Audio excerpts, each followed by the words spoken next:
Indonesia adalah negeri yang kaya dengan begitu banyak pesona, mulai dari keindahan alam sampai eksotisme budayanya. Itulah yang membuat negeri kita terkenal di mata dunia. Ya, keindahan serta budaya yang ada di negeri ini sungguh memukau. Salah satunya adalah di Kabupaten Tapin, Kalimantan Selatan.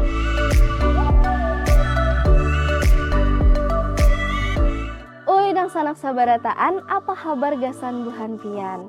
Dari logatnya kayaknya kalian udah tahu nih kita lagi ada di mana. Ya, kita lagi ada di Kabupaten Tapin, Kalimantan Selatan. Kabupaten Tapin sendiri banyak sekali memiliki beragam kearifan lokal, mulai dari wisatanya hingga produk unggulannya.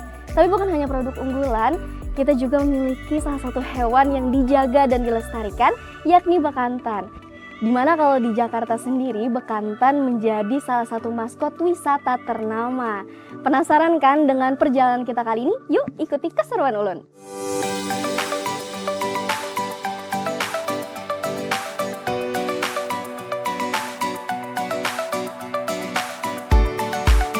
Berjarak kurang lebih 106 km dari kota Banjarmasin, Anda sudah dapat tiba di Tugu Sirang Pitu yang merupakan titik 0 km di rantau ibu kota Kabupaten Tapin. Dari rantau menuju sentra produksi kerajinan anyaman Purun hanya berjarak 21 km untuk sampai ke Desa Sungai Rutas, Kecamatan Candilara Selatan. Di Kecamatan Candilara Selatan, Tapin terkenal dengan para pengrajin cenderamata khas Kalimantan Selatan, yakni purun. Purun atau sejenis tanaman rumput yang tumbuh di rawa lebak. Dengan bentuknya yang panjang, purun dimanfaatkan sebagai tumbuhan yang dijadikan sebagai aksesoris fashion hingga perabotan rumah tangga ramah lingkungan. Arbayeti adalah salah satu warga Desa Sungai Rutas, Kecamatan Candilara Selatan, Kabupaten Tapin, Kalimantan Selatan, yang merupakan seorang pengrajin anyaman purun berprestasi dan kreatif. Ia mengatakan dirinya sudah 20 tahun sebagai pengrajin purun. Kerajinan purun ini juga menjadi usaha yang menjanjikan potensi kesejahteraannya dibandingkan usaha yang lain. Arbayeti mengaku pembuatan anyaman purun pun sangat beragam dan sangat mudah diaplikasikan menjadi berbagai bentuk kerajinan tangan, seperti tas, topi, hingga karpet. Jadi ada beberapa kategori tas juga, Bu lah. Ada bermacam model. Kalau yang kayak gini model apa nih namanya, Bu? Kalau sih tas ayam kayaknya. Tas ayam aja. Kalau motifnya sendiri ada berbagai macam juga lah, Bu. Ya, ada mata punai, bintik, siku paluang. Masih banyak lagi nih motif-motif dari anyaman kita. Banyak sekali motifnya lah. Keterampilan menganyam purun telah diajarkan dan diwariskan dari generasi ke generasi. Arbayeti berharap kepada para masyarakat, khususnya generasi muda, agar selalu melestarikan warisan budaya ini sehingga tidak tergerus dimakan oleh zaman. Gimana ya? Mungkin nanti ya purun ini mudah-mudahan bisa harganya atau apanya sudah lebih bisa meningkat. Jadi kan saingan kita kan ada lagi usaha yang lebih penghasilannya dibandingkan purun. Mudah-mudahan bisa bersaing. Jadi kan purun tidak kalah dengan yang lain-lain. Jadi ada pengrajin yang berminat. Berbeda dari Desa Sungai Rutas, pengrajin di Desa Pabaungan memilih melestarikan anyaman purun dengan tidak membuat tampilan yang monoton. Berkat kreativitasnya, mulai dari hiasan bunga di sisi purun hingga perpaduan kain sasirangan di salah satunya. Hal itu diungkapkan oleh salah satu pengrajin hiasan tas purun, Muslimah. Ibu Muslimah, Ya. tadi mau tanya nih, Bu. Kenapa Ibu Muslimah terinspirasi untuk membuat tas dari anyaman purun ini yang dari lihat sendiri ini kayak lebih modern ya tasnya? Supaya lebih diminati pasar, yang anak-anak muda bisa memakainya untuk kerja atau untuk fashion sehari-hari, untuk jalan-jalan bisa dipakai. Biasanya kan malu kalau pakai purun, kalau lebih desainnya model yang terbaru atau kekinian tidak malu lagi. Harga tas purun pun beragam, mulai dari Rp200.000 hingga lebih dari Rp1.000.000, tergantung tingkat kesulitan proses pembuatan serta material yang digunakan. Bu, selain dari tas nih, Bu, kan di depan kita nih banyak tas. Selain produk tas, apa lagi, Bu, yang dijual? Kita sekarang bikin kain sasirangan. Ini kain sasirangan. Boleh dibuka ya, Bu ya?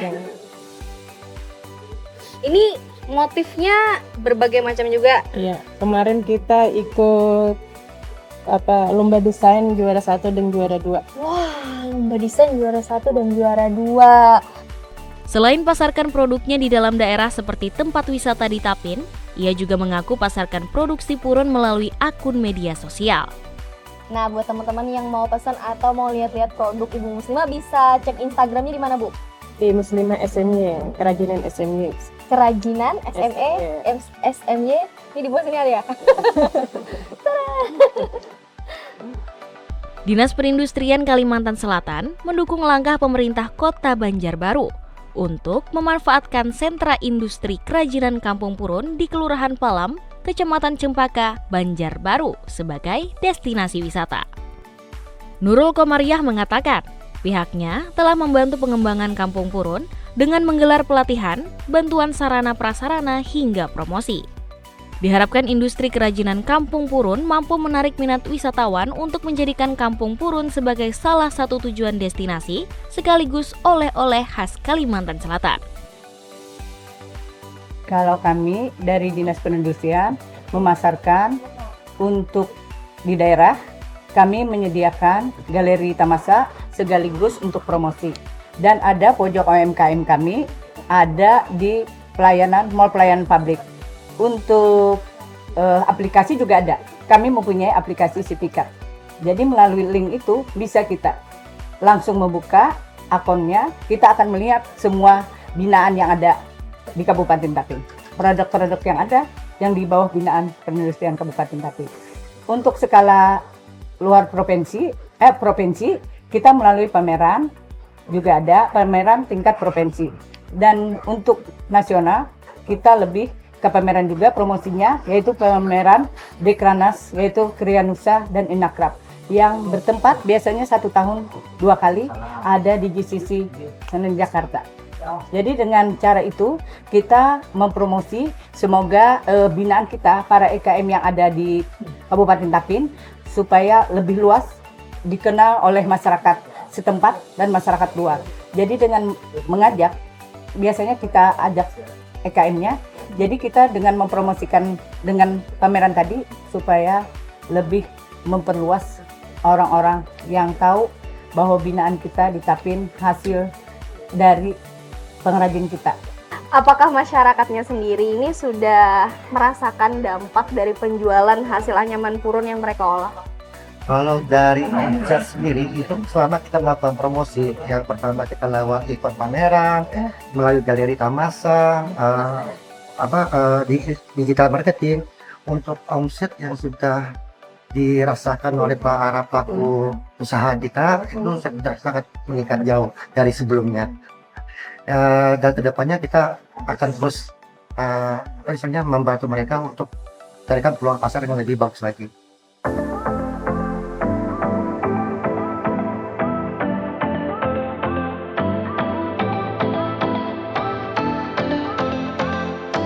Tidak hanya keunikan budaya saja, ternyata Kalimantan Selatan juga memiliki fauna yang khas yang mendiami hutan bakau di Pulau Kalimantan.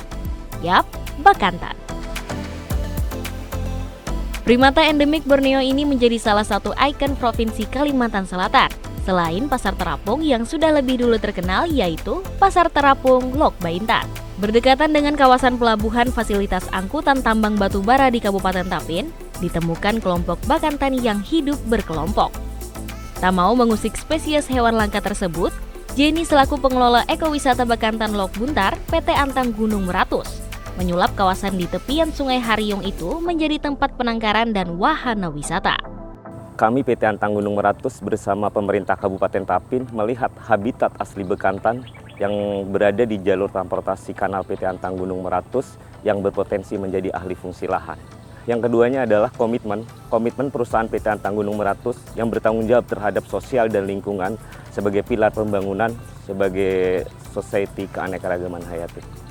Menurut Jenny, saat ini puluhan jenis tumbuhan rawa juga mendominasi kawasan seluas kurang lebih 50 hektar tersebut dengan berbagai jenis fauna seperti monyet ekor panjang hingga sejumlah jenis burung juga bermukim di ekowisata yang berada di Lok Buntar, Kecamatan Tapin Selatan ini. Kedepannya, ia berharap kawasan ekowisata Bakantan ini menjadi destinasi wisata dengan minat khusus yang turut mendorong terciptanya perputaran roda ekonomi masyarakat, terutama dalam kegiatan wisata. Bisa kita lihat, alhamdulillah dengan adanya konservasi kawasan ekowisata Bakantan ini ada peningkatan masyarakat. Salah satunya adalah sebagai pengelola. Itu yang pertama, mereka adanya pengelola ini mereka ikut terlibat secara langsung terkait kawasan konservasi ini. Yang kedua, adanya pemberdayaan masyarakat sekitar kawasan ekowisata Bakantan. Seperti apa? Pembuatan mencerdas, terus salah satunya adalah anyaman purun, terus salah satunya adalah ada sosial budaya juga. Jadi kita bisa melibatkan masyarakat sekitar. Itu salah satu yang komitmen kami bekerja sama dengan Balai Konservasi Sumber Daya Alam terkait satwa konflik. Jadi apabila ada satwa konflik terutama bekantan yang masuk ke area warga atau apapun, mereka direlokasi ke tempat kami gitu. Jadi kami ini ada kandang rehabilitasi. Jadi sebelum dilepas liarkan, kami bekerja sama juga dengan dokter Dinas Peternakan dan Pertanian di Kabupaten Tapin terkait aklimatasinya, bagaimana bekantan itu bisa dilepas liarkan, baik secara tingkat kesetresannya dan kesehatan bekantan.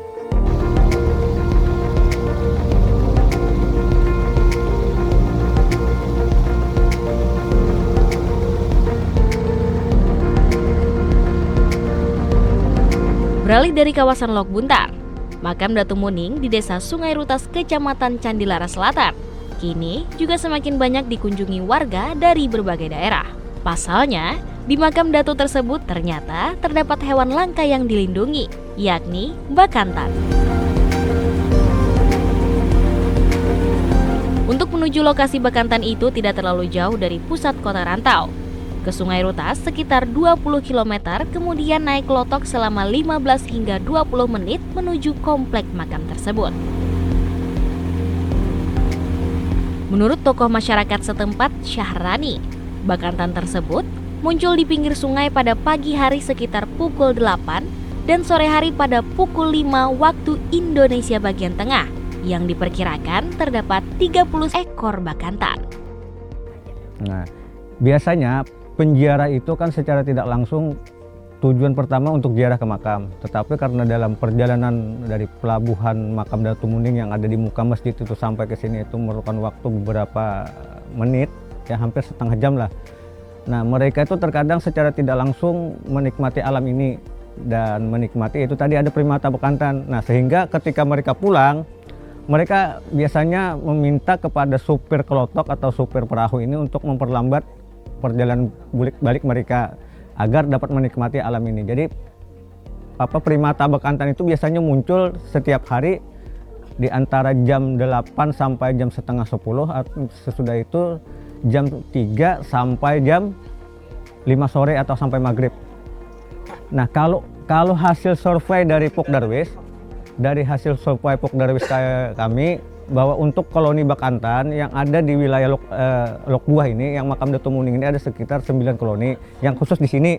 Tapi yang di kampung itu ada beberapa koloni. Jadi satu koloni itu ada berkisar antara 30 sampai 35. Dan itu kalaunya sudah lebih daripada itu, maka dia akan membentuk koloni-koloni baru. Nah, biasanya dia mempunyai wilayah-wilayah tertentu, artinya tidak bergabung lah.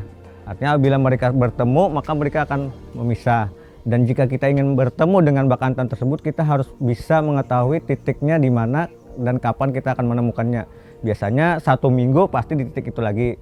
Misalkan kita ketemu hari Kamis, berarti hari Kamis depan kita pasti bertemu di titik itu lagi. Karena dia sudah dapat memastikan makanan yang favorit mereka itu yang pucuk kalakai itu akan muncul lagi tunas baru.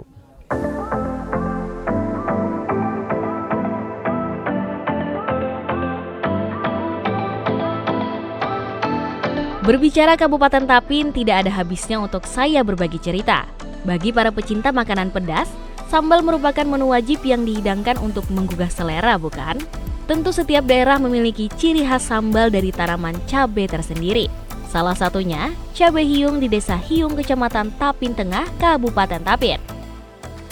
Junaidi, Ketua Asosiasi Cabai Rawit Hiung mengatakan, cabai rawit ini memiliki kepedasan 17 kali lipat atau dianggap sebagai cabai terpedas di Indonesia. Dia bersama-sama dengan ratusan petani mengembangkan budidaya cabai rawit hiung yang merupakan unggulan Tapin sejak tahun 2009. Untuk pengolahan cabai rawit hiung sendiri, Pak, itu udah bisa dibikin produk apa aja sampai dengan sekarang, Pak? Udah ada produk apa aja gitu? Kalau produk olahan dari cabai rawit hiung ini ada sekitar 11 produk olahan. Pertama, abun cabai rawit hiung. Abun cabai rawit ini ada 3 rasa, ada rasa bawang, ada rasa ore, dan rasa original.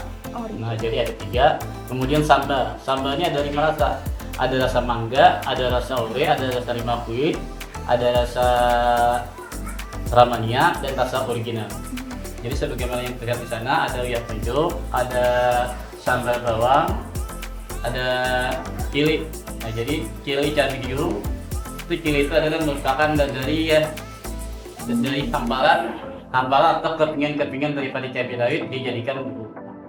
Jadi ada kicap yang jumlahnya ini ada 11 produk yang sampai saat ini kami produksi dari olahan cabai rawit hiung. Keterlibatan pemerintah daerah kalau mendukung kelompok tani karya tani, mungkin dari budidayanya sampai ke pengolahannya sampai pemasarannya ikut juga mendukung. Yang pertama itu kalau budidayanya itu dari Dinas Pertanian Kabupaten Tapin, Dinas Pertanian Provinsi Kalimantan Selatan itu di bidang budidaya. Kalau di bidang pemasarannya adalah Dinas Perdagangan, dan di bidang masalah industri kecil dan menengahnya itu adalah Dinas Perindustrian. Sinergi antara pelaku UMKM dengan dukungan pemerintah daerah berhasil mewujudkan Kabupaten Tapin menjadi kreatif dan maju dalam potensi pengembangan UKM hingga hasil kebunnya. Lebih dari sekedar menjaga kerajinan purun sebagai warisan nenek moyang, para pelaku UKM juga sukses menyalurkan energi positif kepada seluruh perempuan Indonesia, bahwa perempuan juga memiliki kontribusi besar untuk keluarga, bangsa, dan negara. Jadi, ayo dang sanak sabarataan, kita dukung produk lokal khas Kabupaten Tapin, Wandatani, salajur promosiakan wisata yang ada di Bumi Ruhi Rahayu. Sabab, lamun kada saurang, siapa lagi teh?